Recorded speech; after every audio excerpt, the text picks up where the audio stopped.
What's going on, Rink Rats and Puck Bunnies? We're back with another installment of Rink Side Chatter. I'm joined by Dusty and Scalz. What is going on, guys? Oh, not much, man. What about you? Oh, just fucking cold, wiping the Great White North. Hey, I see you're about to get a bunch of snow up that way. Yeah. You were saying? 3 days worth. Scalz, you must be on cloud nine right now with your team first place. Yeah, I was not expecting that this season. But it's a pleasant surprise, and let's just hope it stays this way and they actually show up in the playoffs. I'm thinking they're playing the way they were kind of supposed to last year. That was the team everyone expected last year. But now they're playing it like it. It's just you're having people play like how everybody expected Laugh to be. Like, he's just been amazing the last 10, 12 days. He's everywhere on the ice. He's getting assists. He's getting goals. He's just everywhere. Kako's picking it up. Even a fourth line is chipping in. Like Pitlick. What's it like to have four lines that do shit? I'm not used to it. I don't know. Like, normally the fourth line is there just to give the guys a rest. Like, and then it used to turn into 3 lines in the third period. Now we're still running a full 4 lines, and it's amazing. Dusty, I got a question for you, man. We all know 16, a.k.a. Marner, is notorious at starting the season slow. He's a point-per-game player still. Okay, cool. But is it time to move on from the Matthews-Marner project on the lines together? Yeah, I think so. You don't have to be done with it, but try something else. Like, you can always put them back together. Like, don't just give it like a couple shifts. Like, you gotta give it like a few games. Like with Nylander, say up there with Nice. Yeah, I don't know what's going on through Keith's head, man, but he is just he's stubborn. I don't like it. Like I've said it in the past on the show, and I'll keep saying it. I'm a Marner guy, but he's not going. Bump him down to the third line for a few games and see how he feels, and make sure he brings his game back up. I think Marner needs a kick in the ass. Marner is too concerned about what the paparazzi thinks of how he walks into an arena than he does about his on-ice play right now, and it's really frustrating. Mm-hmm. Scratch him for a game. Like, you could do that. Just send a clear message to everybody. That's like he's an $11 million player, and Toronto playing so close to the cap, they can't really scratch him. That's the problem. I understand that, but you need to send that message, because that message was sent earlier this year for the Rangers, where they were scratching people that were not playing, and look at the way the team's played since then. Right now, I think would be the best time to do it if they were to, because they do have that bit of LTIR, long-term injured reserve cap relief right now. I'm not shitting on Marner by any means. Like, we know he's a dynamic player. He can do what he needs to, but something needs to wake him up. Mm-hmm. Like, I'm not going to be like the rest of leave Twitter and be like, oh, get a guy out the team, blah, blah, blah, blah. It's not that deep. But we really need to get him going somehow. Matthews and him were quiet the last 2 games. We should have easily picked up a 2 against Chicago. Not discrediting them at all. They've been playing well, good hockey this season. And Pittsburgh, I mean, to be fair though, like Pittsburgh. I think all the blame's getting put on Marner. Where's Matthews been? I'm a massive Matthews guy, and he's not playing up to par. He has not been good. Like, even in Europe, he wasn't that great. When they played in Sweden, he wasn't. Like, next year, he's going to be the richest paid player in the whole NHL. Well, what makes it worse is up until Willie's supposed to be Sorry, go ahead. The point streak. Well, I was going to say, at $13 million, you're paid to be the best player, one of the best players in the league every single night. And you're not going to have game-breaking games every single night. I get that, but like, the effort doesn't even seem there with him. Right, and I want to say at least 10 of the 17 games that Willie had that point streak going for, it flew under the radar because Willie was the headline. Mm-hmm. But now that's over. We're back to realistic hockey, and we're seeing the problems again. Mm-hmm. There's nothing to mask the problem because Willie's point streak's over.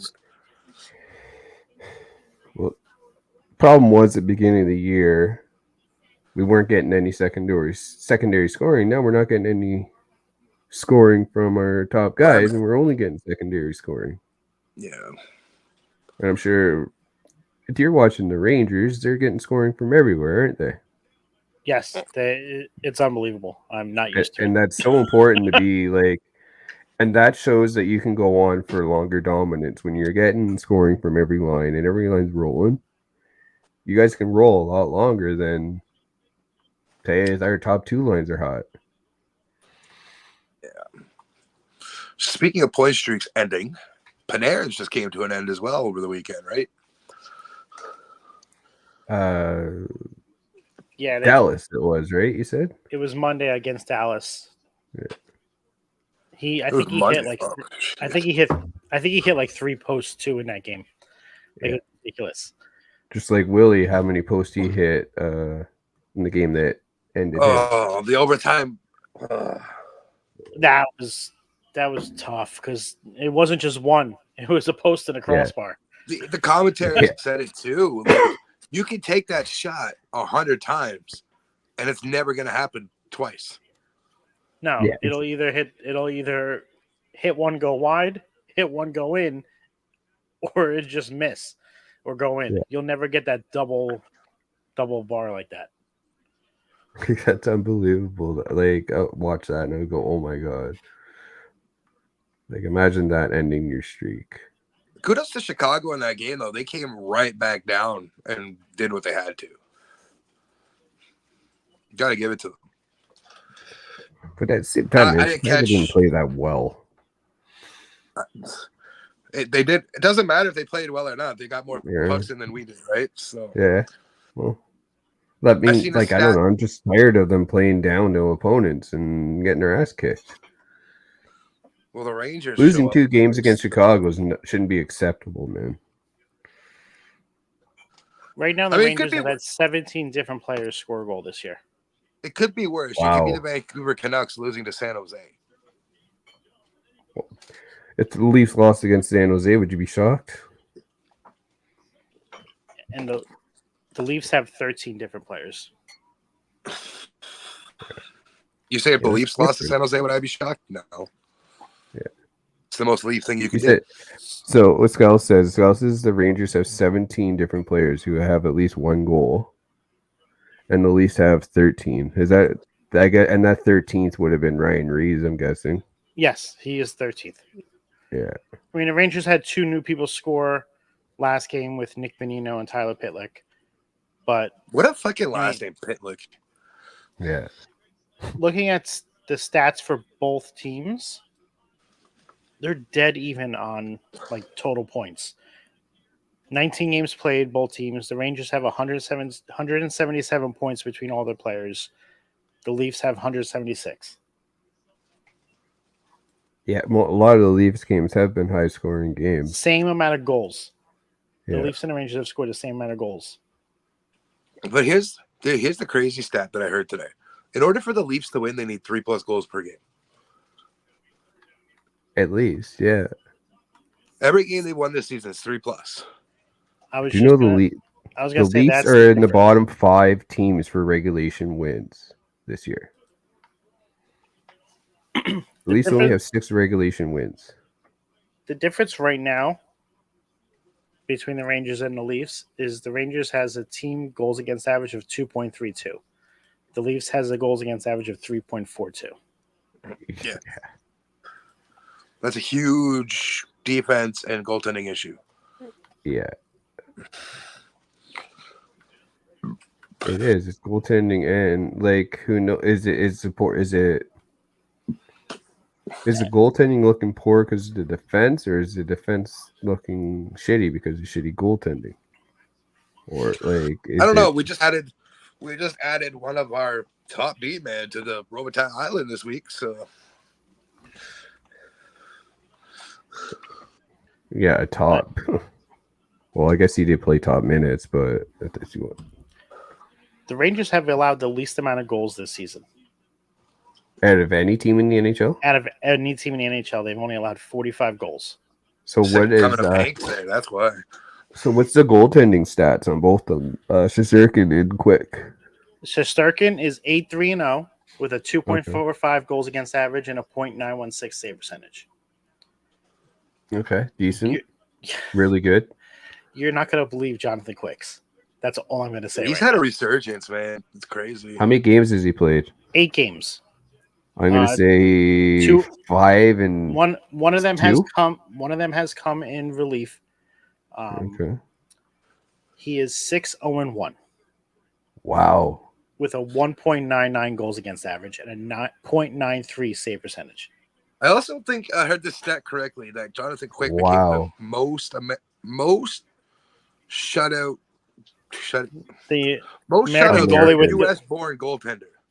Yes, he has 60. Wow. You think about that. The league's been around for 100 and some years now. We've had a lot of American goalies. 60 doesn't seem that high. No. It doesn't. But that low, I mean. It's weird.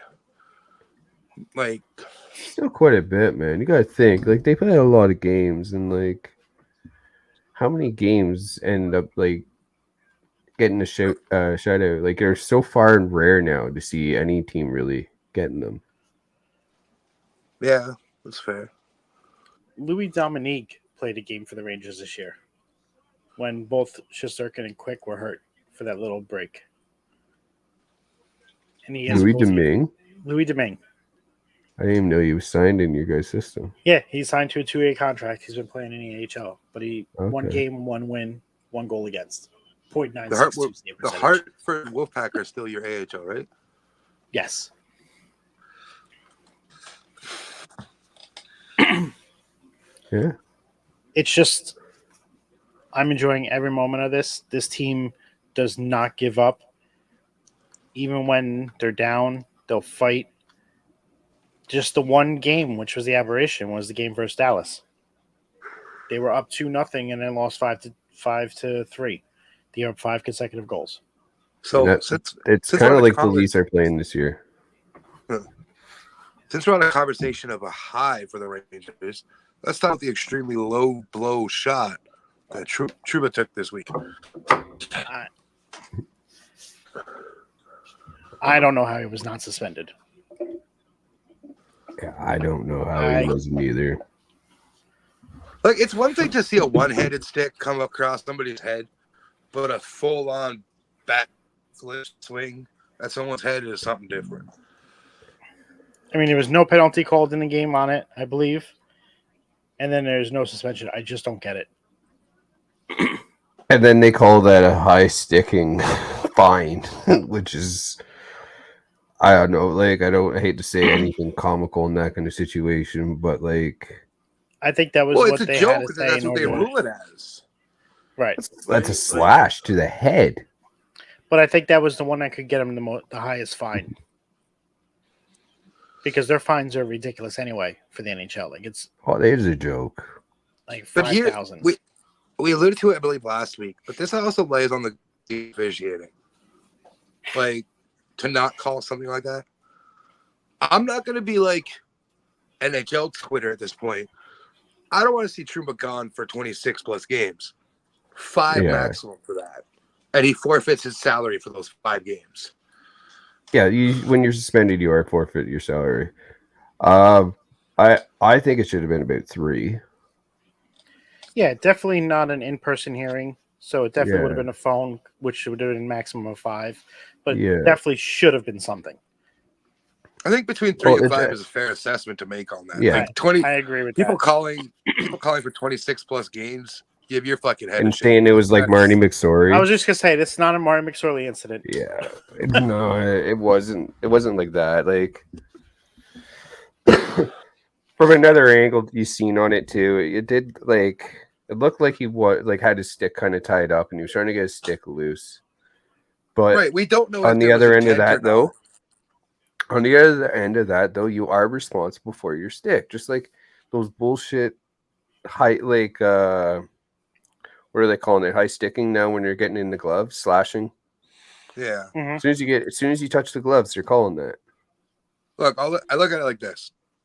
I'm sure you, as a driving instructor, will agree. When you're on the ice, you're responsible for every bit of equipment that you're wearing, whether it be a stick, gloves, helmet. And then when you're in a car, you're responsible for the car on that road. Exactly. No different. Yep. And I don't know. But like I just said, I don't think the intent. But then again, we're not there. We're not in his mind. We're not on the ice with him. Yeah. We don't know the intent of that hit or the stick into the head. So, did you watch that game, Scalz? I was working because it was Black Friday. Okay, so No, it was Saturday. I worked and that must have happened during the first period because I got home in time for the second and third. So okay, so I was gonna say I was wondering, was it like a heated game before that? Like I wasn't sure. Like who knows what the game was like, right? The game was very high scoring. The Rangers won 7-4. After one, it was 3-2. Like it was a high scoring game.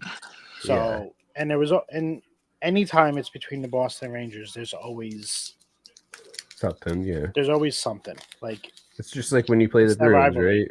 Yeah. I don't want to say it like this and have it completely out of context, but it's kind of nice to see the Bruins get a little taste of their own medicine for doing dirty shit. I agree. Yeah. Nobody got hurt, so I don't feel bad saying that. If someone got hurt, I wouldn't even make that statement. Yeah. You know what I mean? But I never want to see anybody hurt at any level. Like, that's not what I'm saying. I'm just saying it's nice to see the Bruins have something done to them for once that they're even questioning. Like, what the fuck? Well, the Bruins know what works in the playoffs, right? To have playoff success. Now the Rangers are looking at that, being like they're developing that into their game to know, hey, you got to be kind of an asshole when you play. Like, 100%. You have to, like, those little cheap shots that, they're a cheap shot 100%, but it weakens the guy that much more on the next shift. It's a mental game at that point. Mm-hmm. Because nobody gets hurt. That's what it is. It's a mental game. Well, it's the fact that I will do that. Yeah, I will do that, and I want to win more than you do, and I will do whatever it takes to win. So, going back to your Leafs team, you guys have exactly right now on your roster 12 forwards, 6 defense, 2 goalies. Uh-huh. You have 4.6 million in cap.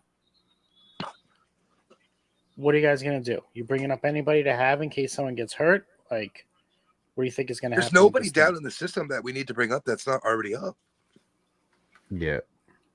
Aberzazi's maybe a call up I could see them making. Apparently he's got like 12 points in 12 games or something like that. The only way I see him coming up is if Brad is showcasing him to move him. Maybe. I don't know. Like, what's Holmberg? I don't really find Holmberg that effective. Holmberg? Yeah, I don't know. You got Kyle Clifford down there. Leave him there. We have Ryan Reeves already. We don't need 2.0. I was just curious because, like, if somebody gets hurt, you're short manned. Like, I don't know if it was the Penguins game or the Blackhawks game, but we ran 11-7, which made no sense to me. You don't have 7. How can you even run 7? That's how we ran it. Oh yeah, we had what do you call it? Didn't they call up Benoit? Yeah, Benoit, McCann, and Steves were all called up. Yeah, and then Timmins was activated. And then those guys were all sent back down. Okay. Yeah. But yeah, those games were just I get they're 6-1-1 in their last 8 games, but I don't know, watching them blow those games to Chicago, it's just like those are 4 points that could be very useful at the end of the year.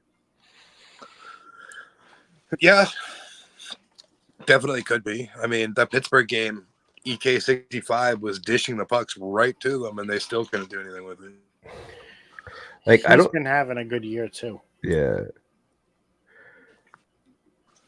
I found that game fucking boring. I don't know about you, but oh my god, I was watching. I didn't watch it. I was almost falling I asleep. was distracted with something else, but Yeah. you know, I don't know. Like, The Leafs games to me lately, like I'm still loving hockey. Don't get me wrong. yeah. But like the Leafs games again have gotten to the point where we're just seeing the same shit. We'll go up a couple, Yeah. or we'll drop a couple, and then we're fighting either really hard at the end or we're just deflated. And it's like, oh, do I want to commit my night to this? Is this what I want to commit my night to or my time to tonight? Or do I just want to watch a movie with my family? Right. Like, I'm all on board for this team. Whether or not I watch every game or not, I don't know. But I still have the same energy I had at the beginning of the season. Yeah. So, how many games have you watched of the Leafs this year, Scalz? Of the Leafs? Yeah. Have you watched any? Maybe 2. Yeah. So, like, from the 2 games, what would you say, like, as an outsider, of not a fan of the Leafs, like, what do you think of their game?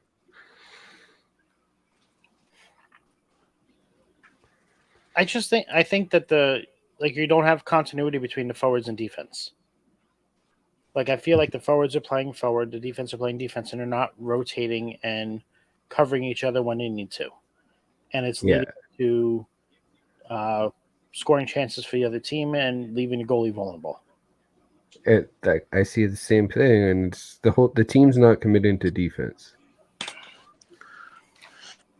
The forwards what's the biggest thing a coach will tell you in championships? They'll tell you all the time. Championships. Yeah. Doesn't matter what sport it is. Defense wins championships. Mm-hmm. And it's, I don't know. Like, you know what? Let me go back to 2018 for you, Dusty.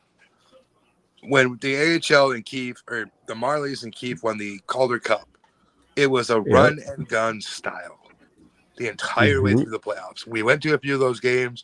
We've seen a bunch of them. It was run and gun. We outscored every problem we had. And when it mattered, there was defense. Mm-hmm. What the fuck happened in Keefe's coaching ability to do this? We've seen it at a championship level at this point.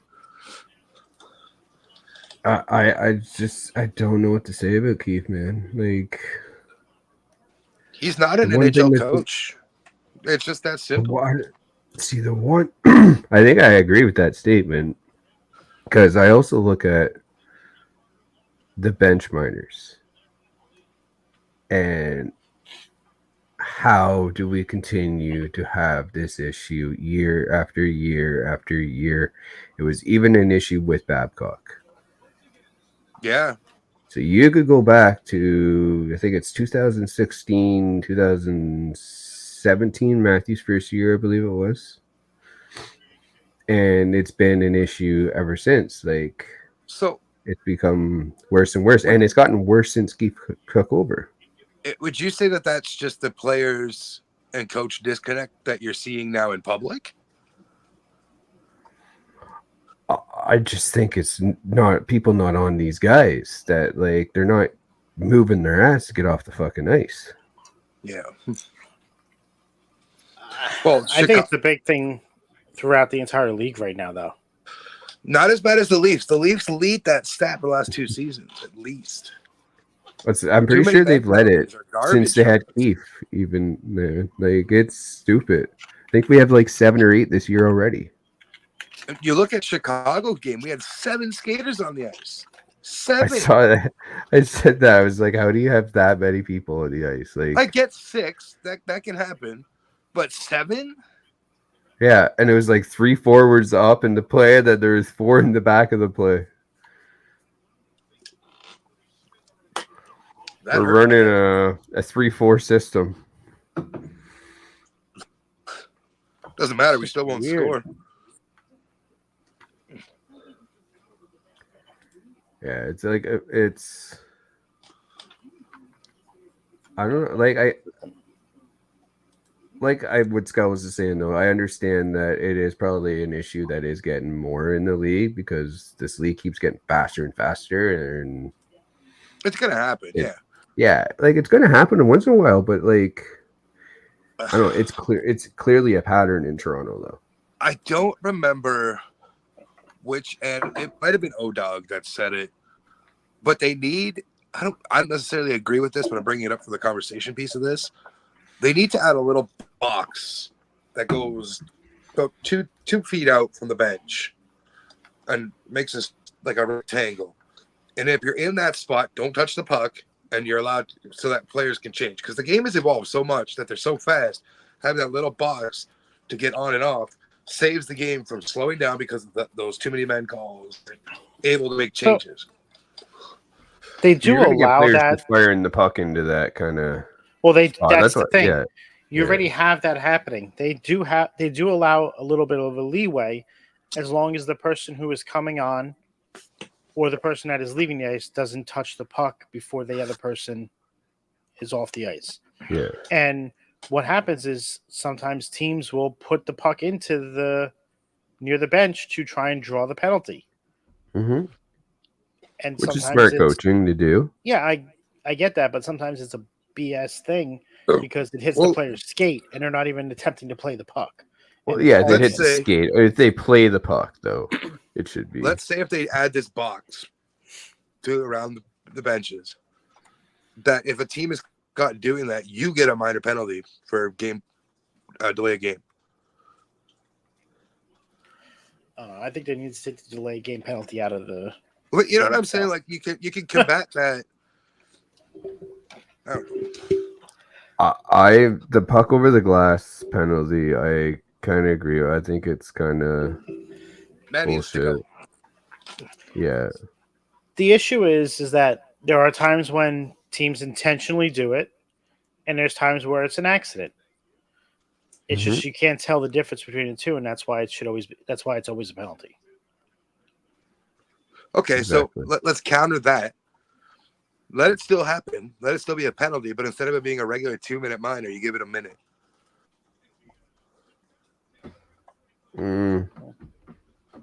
Just to. I say if you can't tell the intent, a minute seems fair. Bring the whistle on the inside, and they get to choose what side it's on. The team that it's against. Or just award a penalty shot. Say, fuck it. Here, take a penalty shot. Yeah. Any skater. But usually when you see that, you'll get, like, it's, okay, the team's tired, and usually it's a tired mistake, right? Yeah. So what you could do is you say those players have to stay on the ice. Treat it like an icing. Face-off comes back in your... Yeah, treat it like an icing. Face-off comes back in the zone. And... like the opposite team that it happened to goes, okay, I want it to face up on the right side or I want it on the left side. With a full change. Yeah. And they can take a full change. Yeah, 100%. Yeah. I don't think that's bad. That's not a bad idea. Yeah, like I said, you treat it like an icing. I think it works out that way better. Yeah. And that way, sure, it's stopping the game, but it's stopping the game regardless when you're calling the penalty. Yeah. Yeah, I don't mind that idea. All right, let's move on to our next topic for tonight. All right, fellas, is that it for the night then? I believe so. I think that's it. All right. Well, Dusty, how is your other show going? And promote the shit out of it, buddy. Right, it's going great, man. We're just at episode 5, and we just got ourselves on Spotify, Apple Podcasts. Check it out. Puck and Stoner Dads. Yes, sir. Make sure you check it out. Scalz, I heard you do a wrestling kind of podcast. How's that going? So here on Off the Top, we do mostly wrestling. We throw in Shadows. Sorry for the interruption on Monday nights, as well as Rink Side Chatter done on Saturdays. But I am the host of NXT on Tap, which is on Tuesday nights, as well as Friday Night Review, which is on Fridays. Make sure you check us out on both YouTube and Twitch, and make sure to drop us a like and subscribe. And just like Scalz said, you can find me every Monday night here on Ribbit City Radio / Off the Top Media. We're out of your side for the interruption, where I don't give a shit about interrupting your night. With that being said, this concludes another episode of Rink Side Chatter. Thanks for tuning in.